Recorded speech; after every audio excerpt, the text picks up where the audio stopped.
your china teapot. I love this. Look how lovely this is. Nothing weird is going on. No, this is all completely normal. Obviously normal. I mean, it's good, but Or we can be like the olden days where you pour a little out on your saucer and then sip it off your saucer. What? Do you know that's why they had saucers? Like in No. Victorian times, it was polite to pour it onto your saucer to let it cool, and then you would sip it off your saucer. I didn't know that. I know, it drives me, I think it's insane that was like the polite way to do it. That seems so rude. I know, but that was like the like aristocratic, like polite way to do it. Welcome friends to this week's Chatty Coffee Date, Hurricane Helene edition. Just like everything else we have that we're doing, I don't know when it's actually going to come out to you or how relevant it might be when it finally gets there, but we are in the midst of Hurricane Helene aftermath, and so a fancy set of china, some old chairs that I actually really do like, and 6 days in of no power, no water, no anything. This is the version of us we have to give, but I think there's still quite a conversation here in it, and that's what we're going to dig into today. So as we have been going through all of the interesting things, we can't quite pull up Chatty Coffee Date questions because we don't have connection to the outside world At all. We also have not been able to put up any videos, and also prayers for everybody because a large grouping of our community here at Heavenly Minded Home is in this area that was hit by Helene. So we know it's not just us. Nope.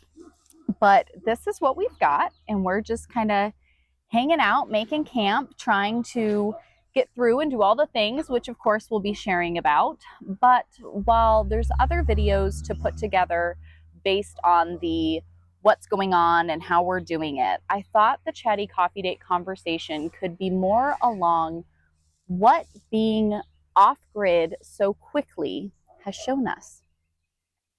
Because we, hold on, let me yell at the dog. I'm not too sure what he thinks he sees down there, but I think everything's okay.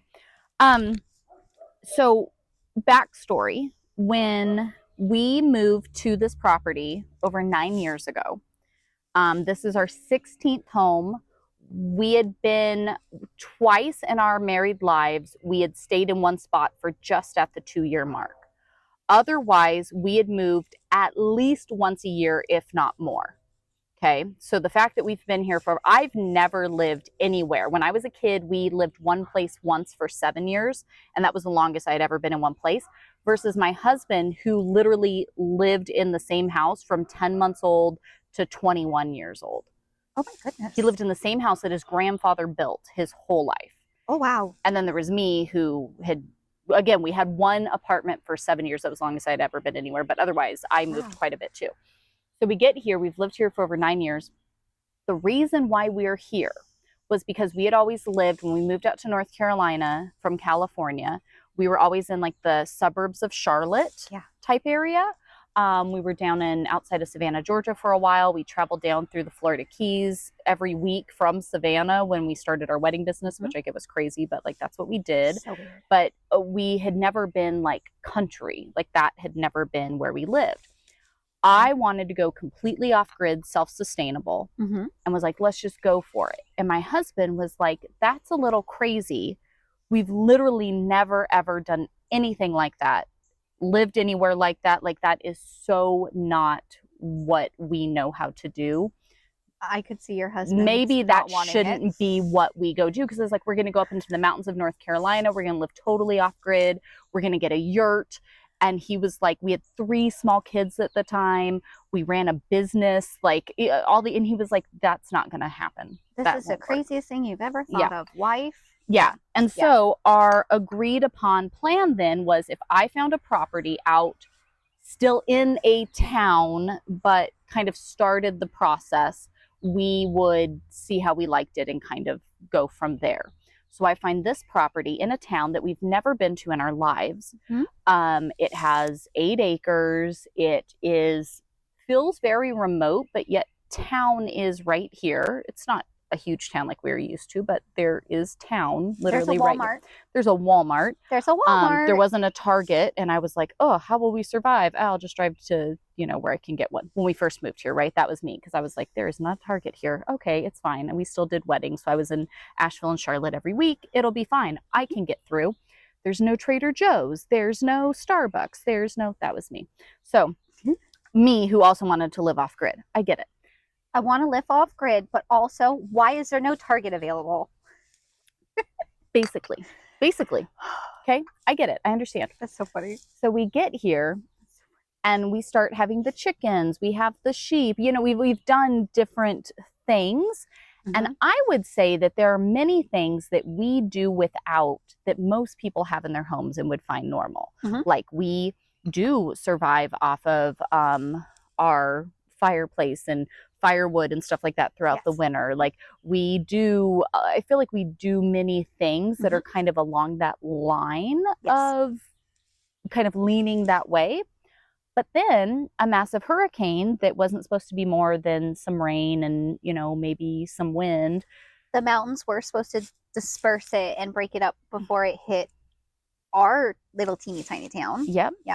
And instead, Western North Carolina has essentially been wiped off the face of the map. And we have had no power, no water. Roads are literally non-existent. You can't get anywhere. We're completely cut off. We have had more emergency alerts go off on our phones over the past few days than I've ever had in my entire lifetime, like multiplied. There is no gas. There is no food. There is no water. There is no ice. The food we have, we can't even keep it cold, right? Like all of these things have gone on. Helicopters are buzzing over all day because they're doing search and rescue. They're trying to get people to hospitals. They're trying to airdrop supplies.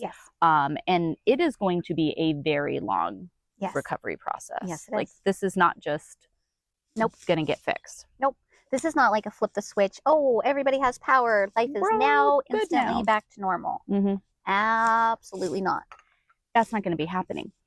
So it has opened up some conversation that we've all kind of had, because we'll share more in videos about how we're getting through this and what we're doing and how it's affecting the kids and life and all of the things. We'll talk about that.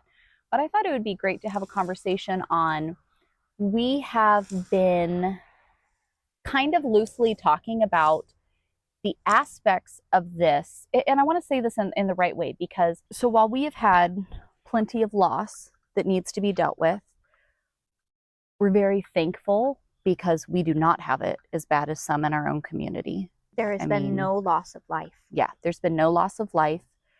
Which is remarkable. Right. Because we have a lot of life here. And there's sirens going off again now. Like there literally are sirens all day. There are helicopters all day. There are emergency alerts all day.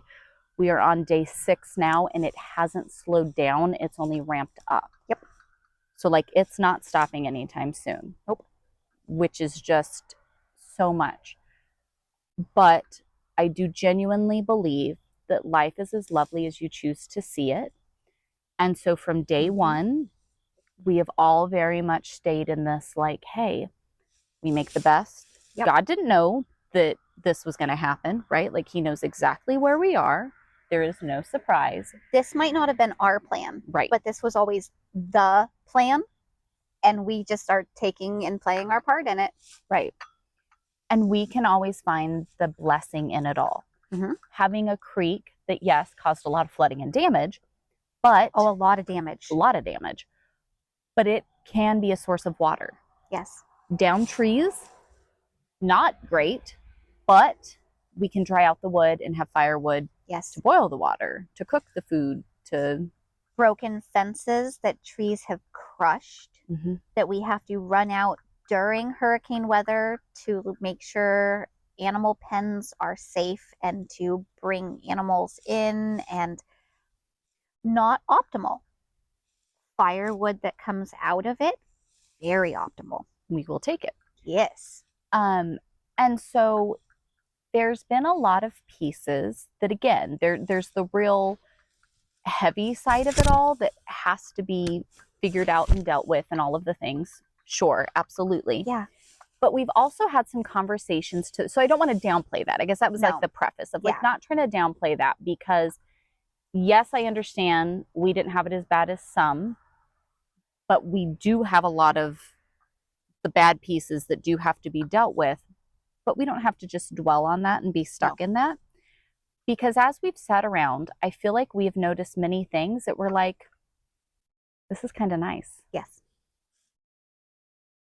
Like, we might have been conversating yesterday, and you don't even know this, about how some of the children are genuinely thriving in having no internet, in having no, I'm bored, let me play on my phone kind of attitude. Not that our young children have phones to play on, but like that attitude of, oh, there's always something on the internet to do. Oh, there's always something to watch. Yeah, there's something always I can turn on to entertain me. Yes. And there is nothing like that right now. So the children who used to turn to things naturally like that are no longer turning to things naturally like that. And you can see them thriving in the atmosphere that they're in right now. Yeah. And it's interesting to see how they Hi, pretty kitty. feel a little different than even they anticipated feeling. Yeah. I don't have the internet. What are we talking about? How am I going to do my things? And then 2 days later, they are perfectly fine and just wanting to play outside and collect sticks for the fire. And, oh, I could do that. I'll go help you. I want to sweep. I want to do this. And they've been a fantastic help.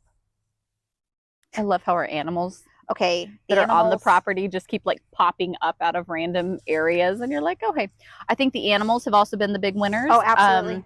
We have livestock guardian dogs and sheep and the cats and the chicken and the different stuff.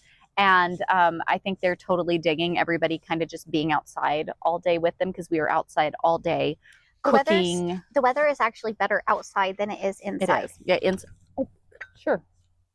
Come on up. There's so much water still held in the basement. Oh, yes. That and then it heats up in the day, and everything is so humid because there's so much water that it really just, the house just gets kind of muggy, stale. Nothing can be clean, so you can smell the mustiness of it all.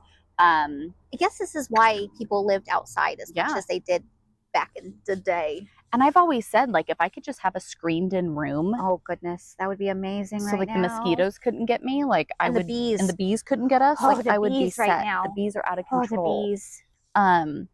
But it's interesting to see there's a mosquito right here. Don't you bite me.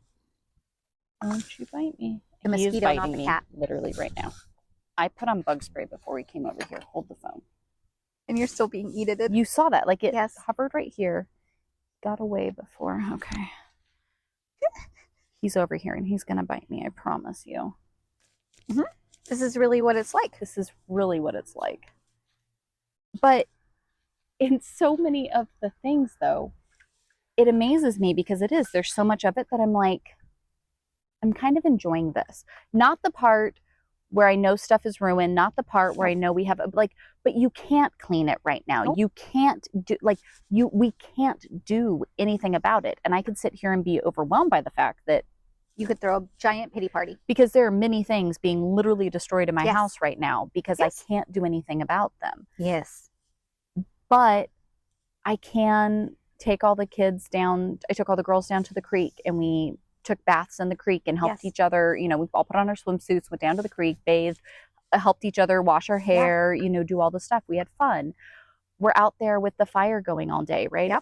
Whoever is up first goes out and starts. I went out this morning and started tending the fire and getting it going. I was feeding my cats, and I could see you through the window putting stuff in the barrel. You know, making coffee is now like a 30-minute process of, you got to get the stuff and then do that and then do this, right? And doing the things like taking runs down to the creek, you know, having the kids all grab buckets and head down to gather water and haul it all the way back up to the house. You know, it's like literally uphill.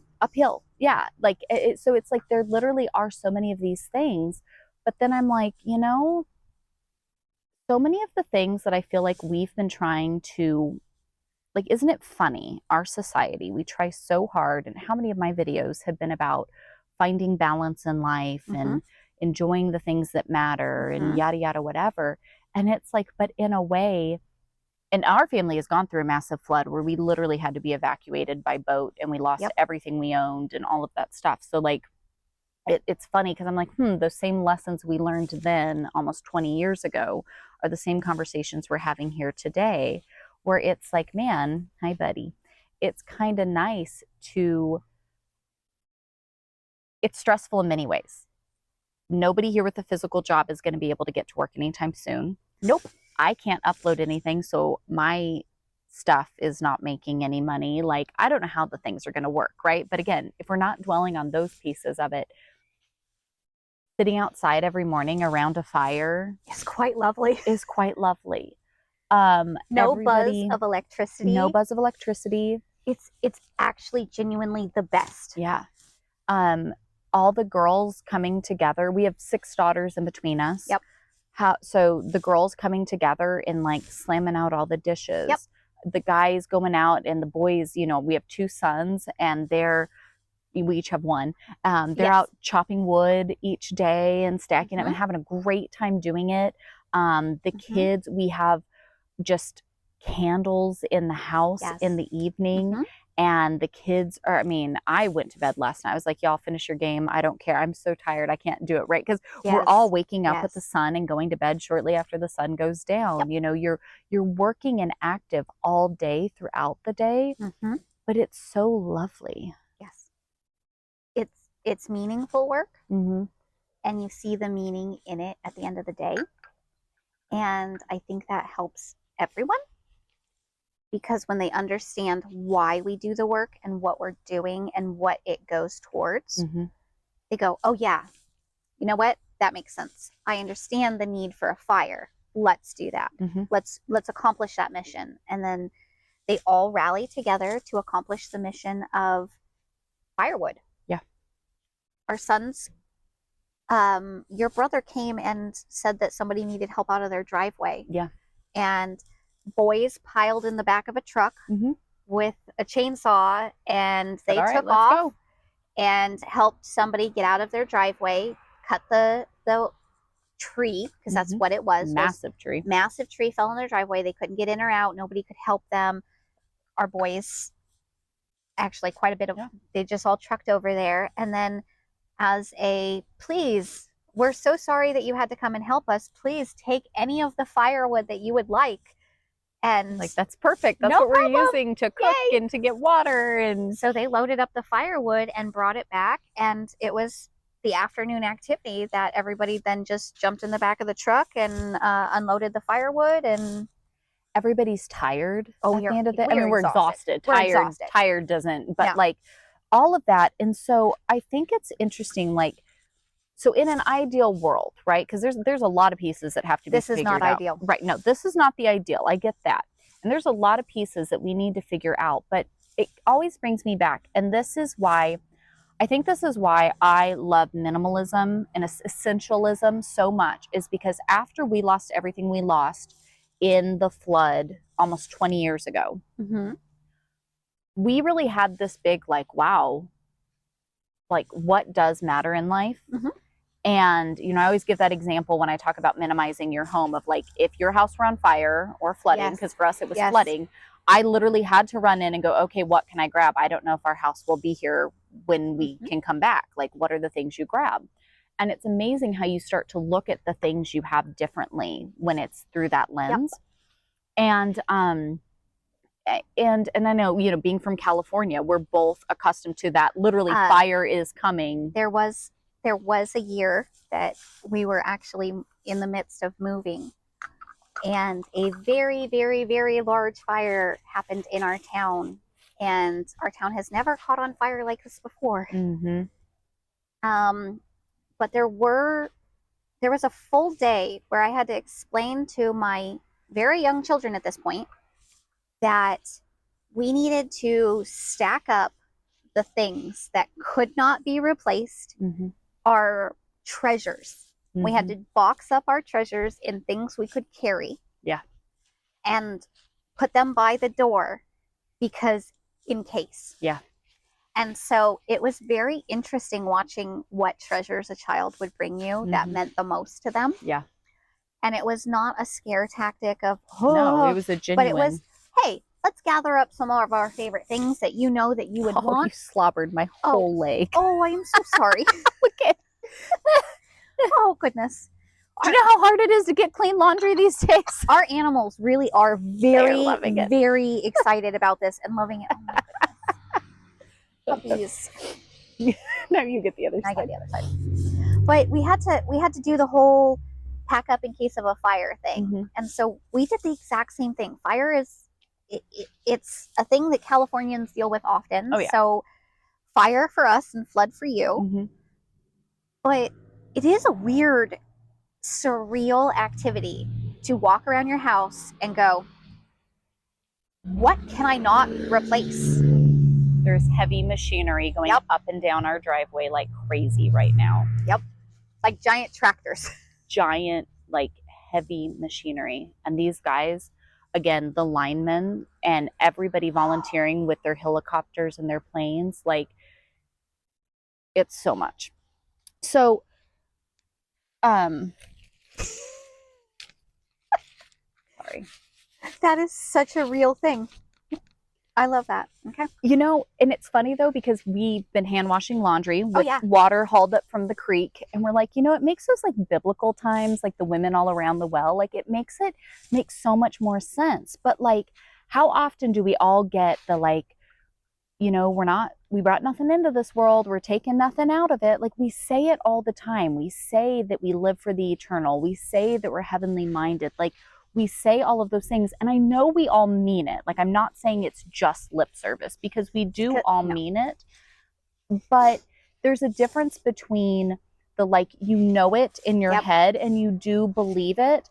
But then like you're living it. You are actively living it. And I think it's a blessing in those opportunities where those things happen that you're like, oh snap, you're right. Like, and I think that's kind of in looking at this, the longer we have no power, the longer we have no water, the longer we have no nothing. And, you know, the gas is almost all gone. The water is all gone. The food is practically all gone. The town actually has no water. Yeah. So the town has we're not talking bottled water. We're talking town has no reserves. Their reserves have depleted because the plant doesn't have power to put water to people. I mean, they're in the town over, their water station for the city is literally underwater. Yes. Like there's nothing, and there won't be anything for a while. But then we sit here and we've thought through some of these things, and I'm like, okay, I would like, we need to be heavenly minded. I love I can't, I should have brought my Bible out, but there was, when we first started looking into like off-grid stuff, there's a verse in Peter where he talks about work quietly with your own hands so that you're not dependent on anyone else. Yes. And I always loved that verse because I was like, wow, you're so right. Like so much of our stress and worry is, and I feel like we're, the bees.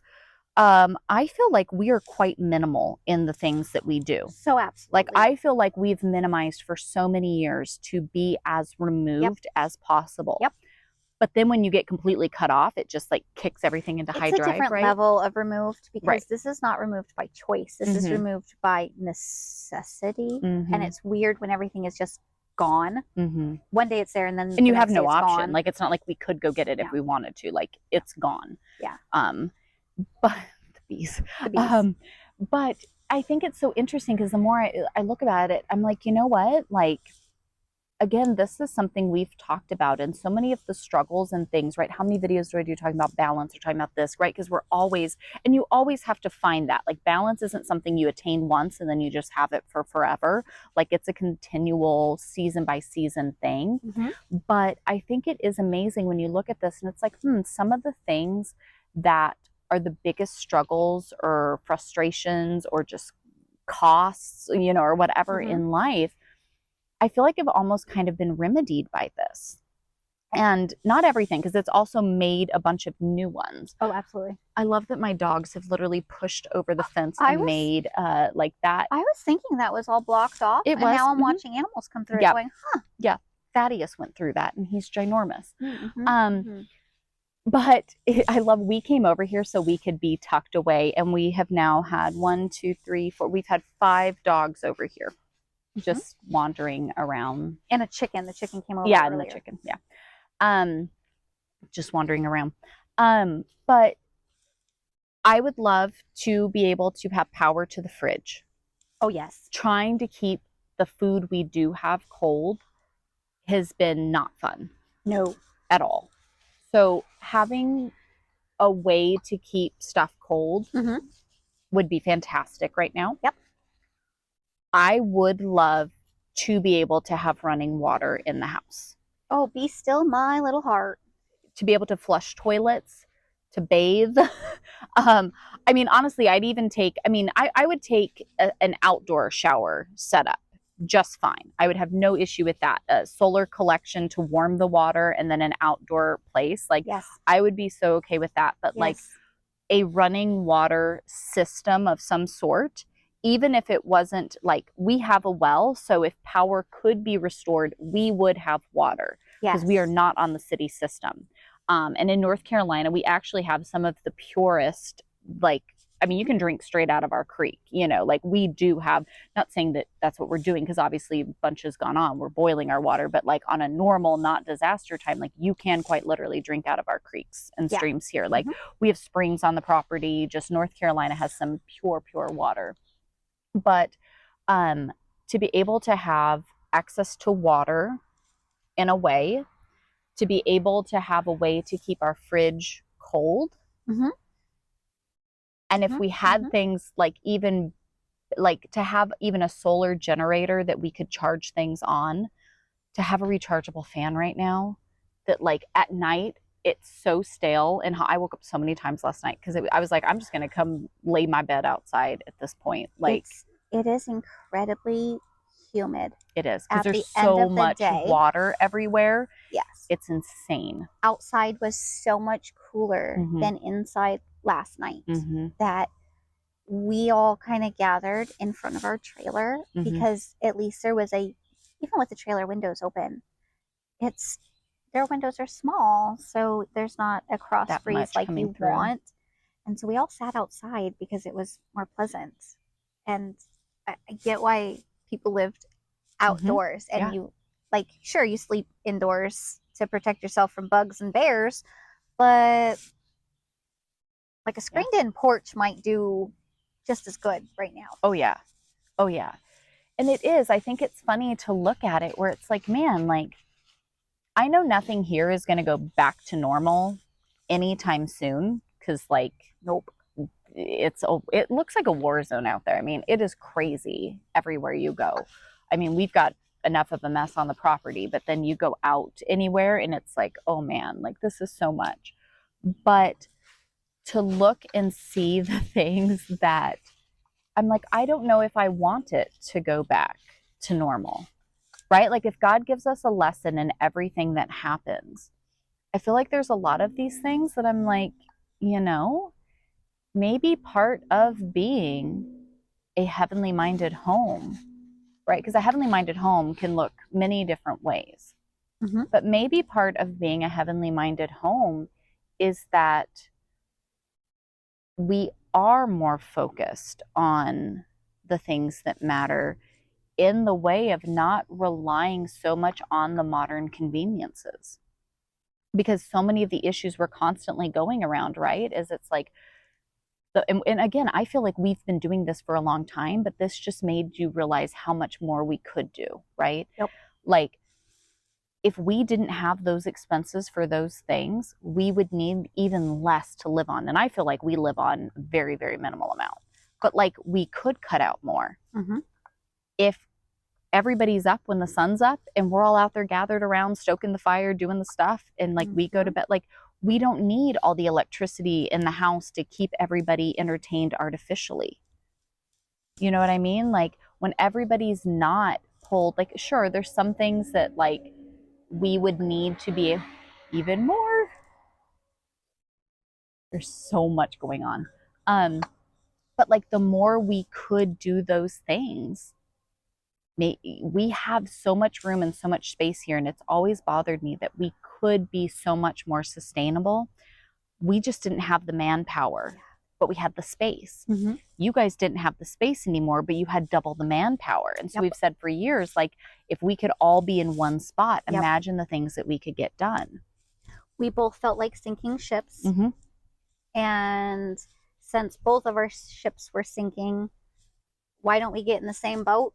And at least we're then double the manpower with one sinking ship. Yep. Instead of two sinking ships with half the manpower. Let's abandon one of the sinking ships and just put us both in the same one, because it's already sinking, and sure, there might be a little bit more weight in that boat, but we got twice as many people emptying it out. Yeah. And so it is. I think it's interesting to see the things. Did you know where Betty went? Did she go off into the woods? Okay.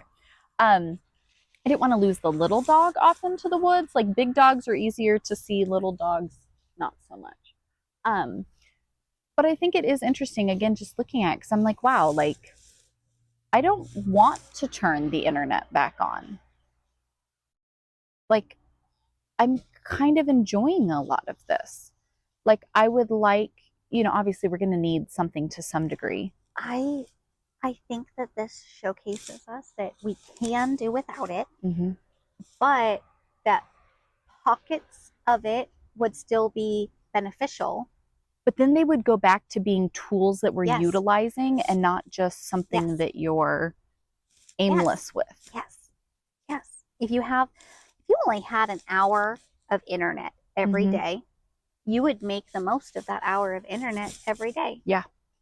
And you wouldn't, I mean, you'd still get distracted, but like if you only live have in an that hour, distraction. You would be a little bit more focused and maybe have a list going of the things that you needed to accomplish on said internet, instead of willy-nilly going to all the sites and doing all the things and checking this and, oh, I wonder what my ex-boyfriend from high school is doing. Right. Yeah. Ain't nobody got time for that. Nobody's going to get on and do that if you only have an hour of it every single day, because that's as much connection as you ever had. Yeah. That's not what we would use our time on, because that would be a very visible waste of time. Right. And we would be like, oh my goodness, we just wasted all of that. That's horrific. We have so little to begin with.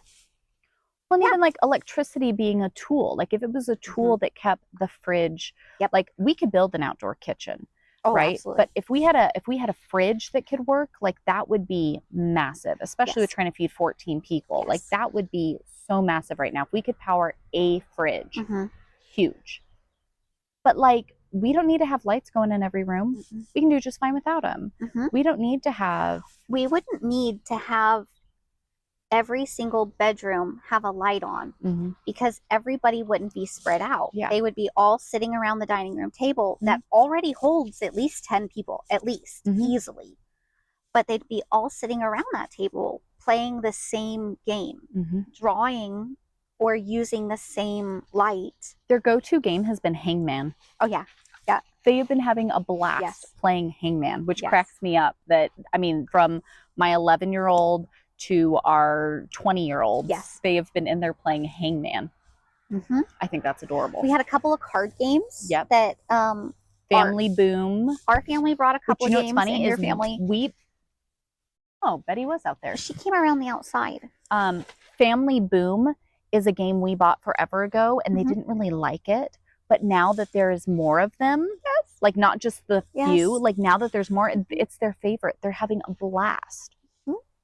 They're learning all kinds of new skills and finding out which things they're good at, and, you know, who's what, where, and, you know, all of these different things. So it is, I think it is so interesting that the more this goes on, the more, oh my goodness, now my dash hound, one of the dash hounds, the smallest one, is like froggy, and they're just running through the leaves all around our feet.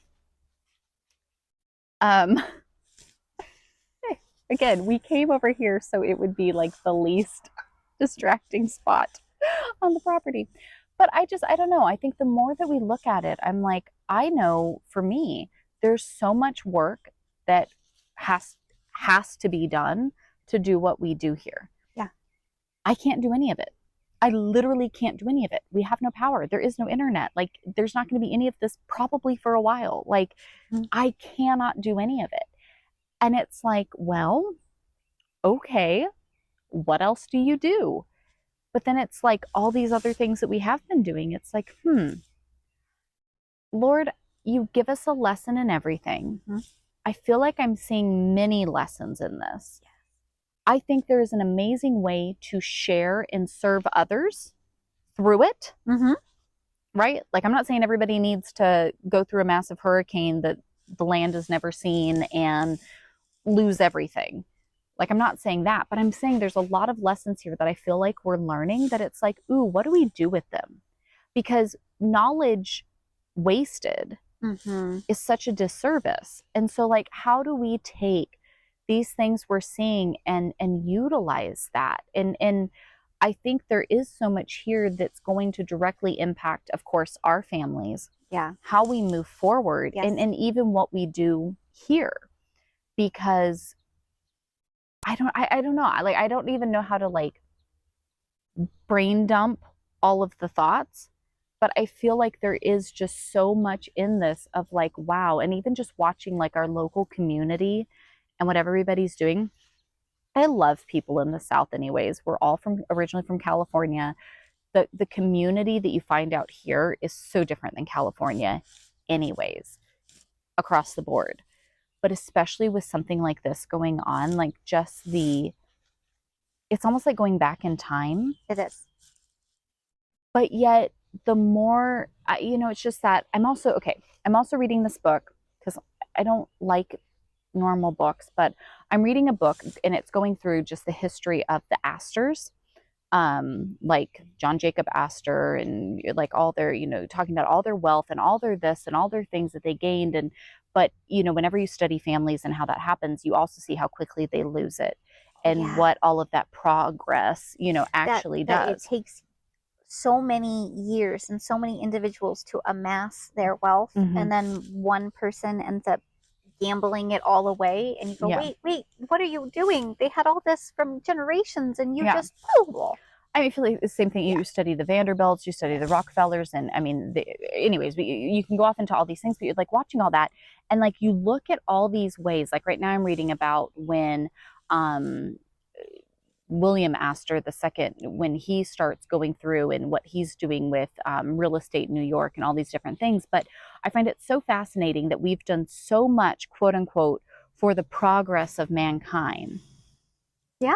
But like, is it really? No. And I would argue that there's some things that, yes, I love that we have the ability to share with people all around the world at the touch of a button. You and I would have never connected without the internet. Yes, we would have never connected without the internet. So like there are these really, really super duper amazing beneficial things that come from it. Yes. But only when you use it as a tool. Right. I would have died in childbirth with our first son. Him and I nearly died. I would have died with our first daughter. Yeah. So like, yes. Right. So like there's so many things that you're like, yes. That's amazing. Yes. Without plastic, my twins would have died instantly. Yeah. Without sterilizable plastic, my babies would not be here. Yeah. And I can't even imagine. And yet they're here in their birthdays in a couple weeks. Yes. You know what I mean? Like, or a week, but like it's so crazy. Those things of like, yes, but I think it's that again, where when things go back to being, oh my gosh. Oh gosh. Please excuse our interruption, but unfortunately while we were filming, our dogs accidentally ran into a massive hornet's nest, and my little dachshund and poor Sabrina's doggy got completely covered in hornet stings. One of the realities of this post-Helene situation here in the Carolinas is there have been many, many displaced wildlife and insects, and so the mosquitoes, the hornets, the wasps, it is one of those realities of a post-hurricane time where so much flooding, so much displacement has just caused much more activity that we're not usually used to. Thankfully, the animals are okay, but it means we had to end our conversation a little early. See you next time.